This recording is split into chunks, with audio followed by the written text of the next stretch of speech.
Hi, everybody. I am honored and so excited to kick off the first Leader Insight session of our Beyond Crisis Leading a Flexible and Resilient Organization series by interviewing Whitney Johnson. Not only do I admire Whitney for her expertise that is so relevant and important during this period of profound disruption, but she is a longtime friend. So who is Whitney Johnson? Well, let me give you a little bit of background. Whitney Johnson is the founder and CEO of WLJ Advisors, a boutique consultancy that helps leaders and the people they work with become fluent in the language of growth. Whitney is one of the leading management thinkers in the world, according to Thinkers 50, the author of the best-selling Build an A-Team, and the critically acclaimed Disrupt Yourself, both published by Harvard Business Press. She is a world-class keynote speaker, frequent lecturer for Harvard Business School's corporate learning, and an advisor to CEOs. She is a member of the original cohort of Dr. Marshall Goldsmith's 100 Coaches and was selected as an MG 100 Thinkers 50 #1 coach on talent. Whitney has over 1.8 million followers on LinkedIn, where she was selected as a top voice in 2018, and her course on fundamentals of entrepreneurship has been viewed more than 1 million times. So you can see this is why I'm so excited to have her here, because she's going to give us wonderful insight and advice. Welcome, Whitney. Thank you, Callie. I am delighted to be here. This is fun. Okay, so Whitney's work, this so you know why this is so important. Whitney's work related to personal disruption and what she calls the S-curve of learning provides a very powerful context, not only for where we are now with regard to flexible and remote work, but where we need to go in the coming weeks and months. In fact, we have used Whitney's S-curve of learning at the start of our flexible work culture shift engagements to prepare participants for the various stages of change and mastery they will go through. So Whitney, let's talk about the S-curve of learning. The way I describe what happened almost 6 weeks ago, maybe even now 2 months, is that everyone was thrown involuntarily onto a new S-curve of learning regarding remote and flexible work. Can you use the S-curve as a framework to give us some context to help us understand how we're experiencing what we are right now and what we will find ourselves having to go to a new S-curve, not in the too distant future, as we begin to reset again and have more of a hybrid remote on-site reality? Yeah, absolutely. Okay, so let's start with the S curve. So the S curve is something that was popularized by E.M. Rogers in 1962, so over 50 years, actually almost 60 years ago now. And he wrote a book called The Diffusion of Innovations, and it was to help people figure out how quickly an innovation would be adopted, or how quickly a virus would spread, or how quickly an idea would spread. And so what he said is that it diffuses along an S. So you start at the base of the S and growth will appear to be slow until you hit the knee of the curve and you enter hypergrowth, or that sleek, steep back of the curve. And then when you've almost reached saturation, growth will slow. So you start low, get to the steep part and the high end. And so that is something that we used at our Disruptive Innovation Fund when I was working with Clayton Christensen and investing in disruptive innovation. And it helped us understand how quickly that innovation or an investment would make sense. Well, one of the big insights or ahas that I had as we were investing was, first of all, that disruption isn't just about products, it's about people. But the second big insight was that this S curve could also help us understand how people learn and how we grow. So whenever you start something new, when you start a new job, when you start a new project, when you start a new role, you are at the base of that S. And what you know is that growth will be happening, but it will seem like it's slow. It'll take a lot of time for very little to happen. It can feel like a slog. You may think, this was a great idea to take on this new project or role, but now you're not so sure. But once you know that that's what it's going to look at like, you can kind of diagram that that's what it will look like. That helps you avoid any sort of discouragement and put into context the overwhelm that you might feel. And then once you put in that effort, you move into the steep part of that S curve. And this is the exciting part of the curve where all your neurons are firing. It's hard, but not too hard. It's easy, but not too easy. Everything just starts to make sense and you feel very exhilarated. You're really enjoying this part of the S curve, because whereas at the launch point of the S curve, where it took a lot of time for a little to happen, now in a little time, a lot happens. So that's the sweet spot. And then you get to the high end of the S curve and growth starts to slow again. So now you had that experience where you were overwhelmed. Now you're feeling a little bit underwhelmed. Like, this was a great idea. This was a great job, but I'm starting to feel a little bit bored because you're no longer enjoying the feel good effects of learning. And so you start to feel kind of underwhelmed and experiencing the dilemma of personal disruption. Whether you jump or not, there's risk. So it becomes a dilemma, because if you stay where you are, you might get pushed off. That plateau can become a precipice, but if you jump, it's also a little bit scary. So what we talk about typically under normal circumstances is you start at the bottom, you climb to the top, and then you jump, you learn, leap, and repeat. You disrupt yourself, and when you're willing to disrupt yourself, then you can accelerate your growth personally, and then by extension as an organization. So that's the basic idea of the S curve. And Callie, I don't know if you have any questions around that, and then I'll talk about why right now is so discombobulating within the context of that. But any questions or thoughts or insights that you have as you're listening to that? Well, I hope everybody who's listening can understand why I love this context so much, because if you think about it, we were involuntarily thrown to the bottom of that S curve. And when we first started the conversation, before we put everybody on record, we were saying people are feeling very overwhelmed right now. Like, they can't really get a lot done. And that, in my mind, is because they don't realize they're on the bottom of that S curve and they are learning something new and they didn't do it voluntarily. See, this is what I love about your model. Ultimately, we want to get to the point where you are jumping off and you're saying, hey, we want to do this differently. And that's what's happened in most of my clients, is that you're dealing with an organization that's jumping off because they want to. But in this case, we were forced.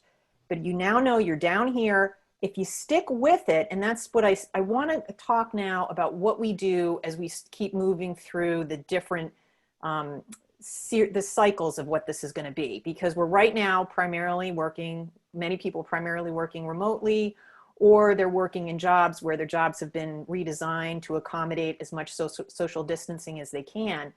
We're quickly going to move to a new curve where we're going to have more of a hybrid, perhaps, where you're sometimes remote, where you're sometimes in the office. And when you're in the office, it's like a lot of social distancing, and you have to be 4 people in the elevator, and you have to pass each other in a certain way around the office, and you can't use the huddle spaces, and you got to wear your mask. And, that's going to be a whole new curve. But what I would love for you to talk to people about is trying to help yourself stay on it long enough that you can get up to that place where you're exhilarated. And you start to see this as like an opportunity to learn a new way of working that makes you future ready, that helps you begin to innovate in maybe ways you hadn't even thought about. So I just want to hear your thoughts on all of that. Yeah.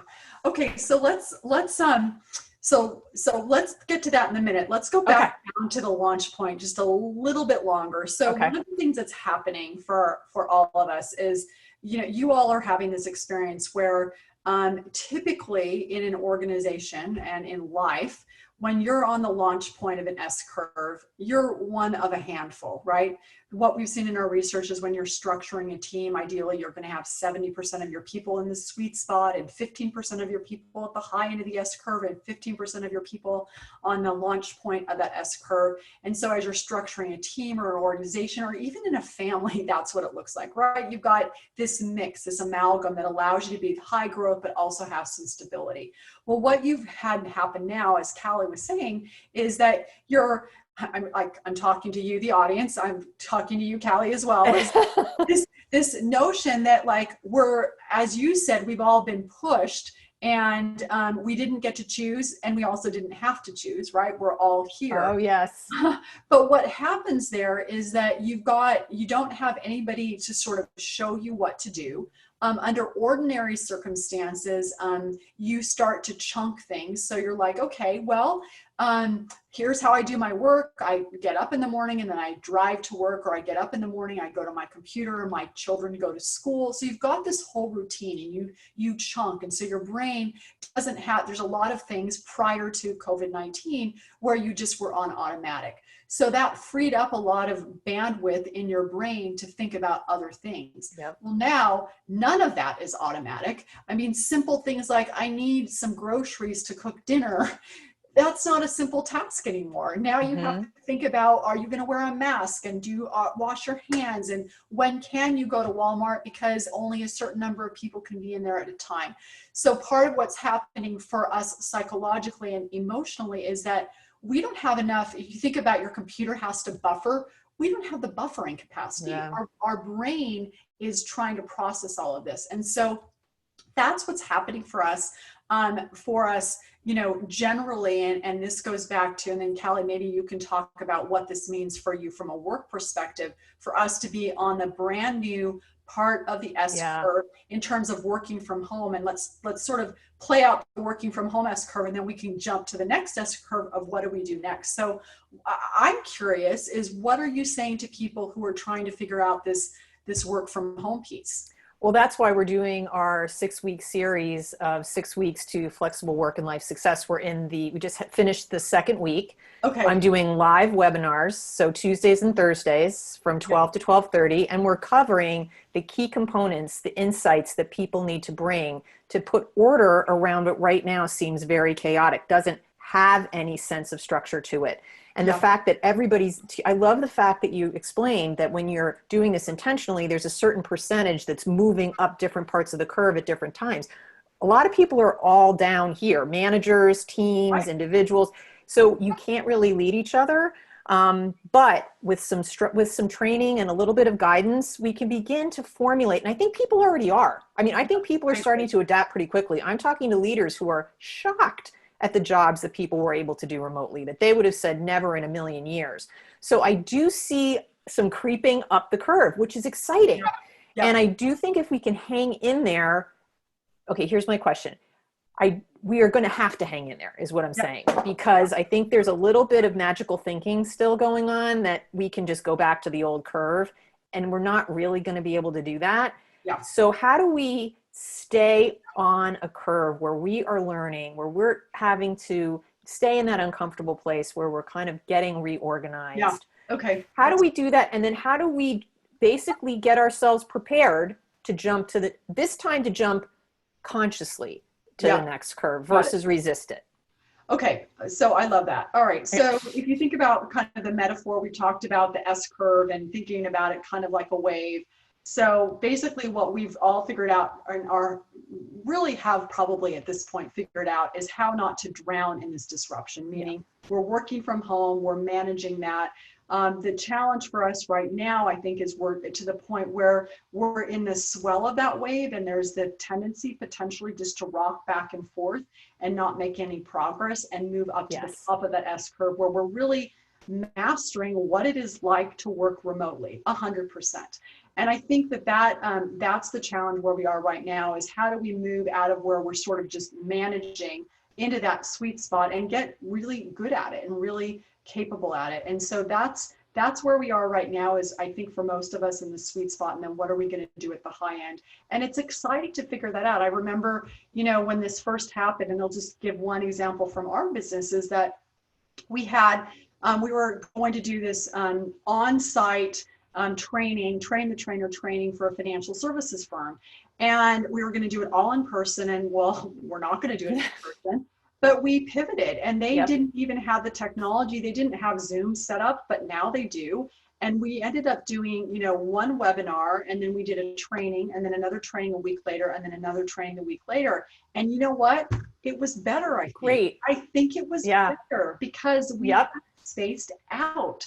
And so that, for me, was us all saying, well, we were at the launch point, no idea what we're doing. Then we got into the sweet spot, and then we're going to get to the high end of the curve. And the high end of the curve, here's what it's going to look like.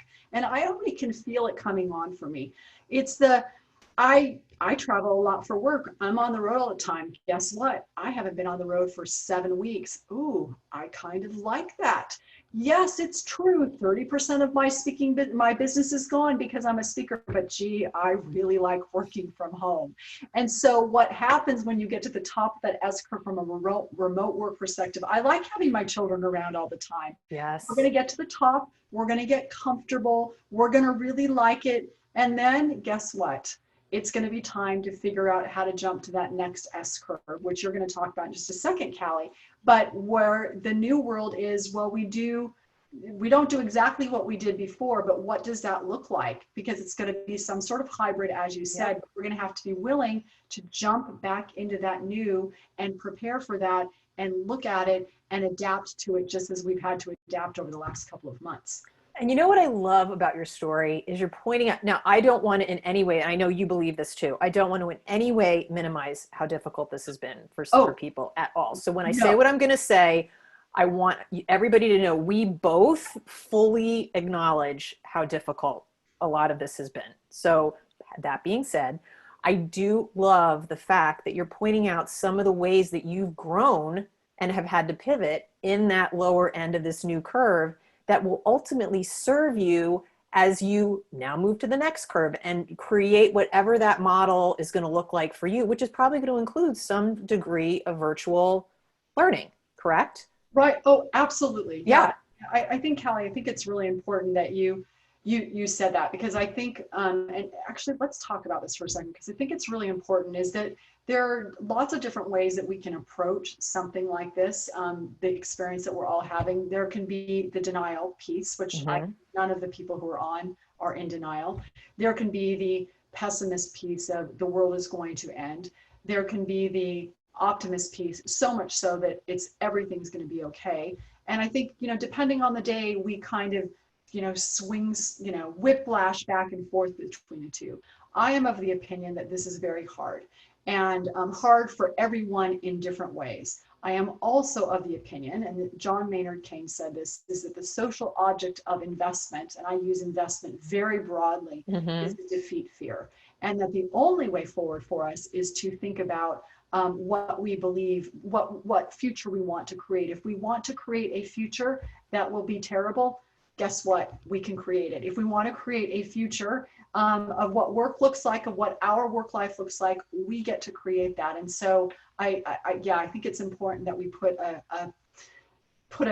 pin, or not a pin, but underscore that.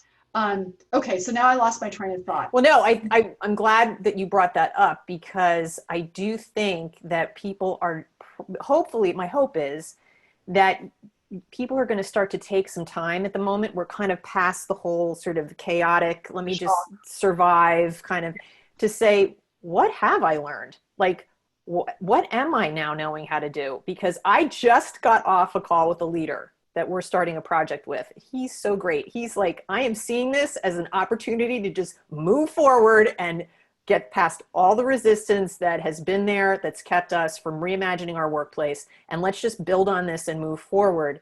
But he was even saying, he's like, we are using technology that we have had and totally did not use to its full capability. We're now all of a sudden using it. We are communicating. He said, we got a project out that normally would have taken us 3 or 4 months. My team got it out in 3 weeks. Okay. So what did they do that they could get that out in 3 weeks? Like, let's look at that. And they did it all during this period where it was very disruptive and very confusing. So there is something there that if they can pull that out and value it, they can continue to scale that and replicate it. So, I think this is one of the things that I wanted to use your S curve of learning to help people frame their learning.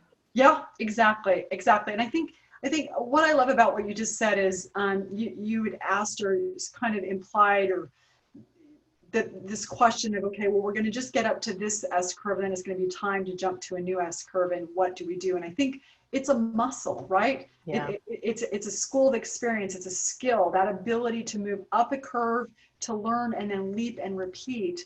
I mean, it's almost like a wheel on a car. Like the faster that wheel can turn, then the faster you can go. And it's the same is true for you. The faster you can move up an S curve and then jump to a new one, the better. And it's so fascinating to me. I am intrigued by immigrants. Um, Certainly to the US, but to any country. And I noticed a few years ago that I had over indexed on immigrants on my podcast. And I was like, why is that? And then I realized, oh, because immigrants know how to disrupt themselves. They've been Yes. disrupted. They've had to go from Yes. one world to a completely different world and to build a new world, to create a new life. And that is exactly what is happening right now. We've all been disrupted. We have to figure out how to build a new world. And so the thing that we're doing right now in this stay at home, even though this is not permanent, we're going to have to find some new sort of hybrid, new and old.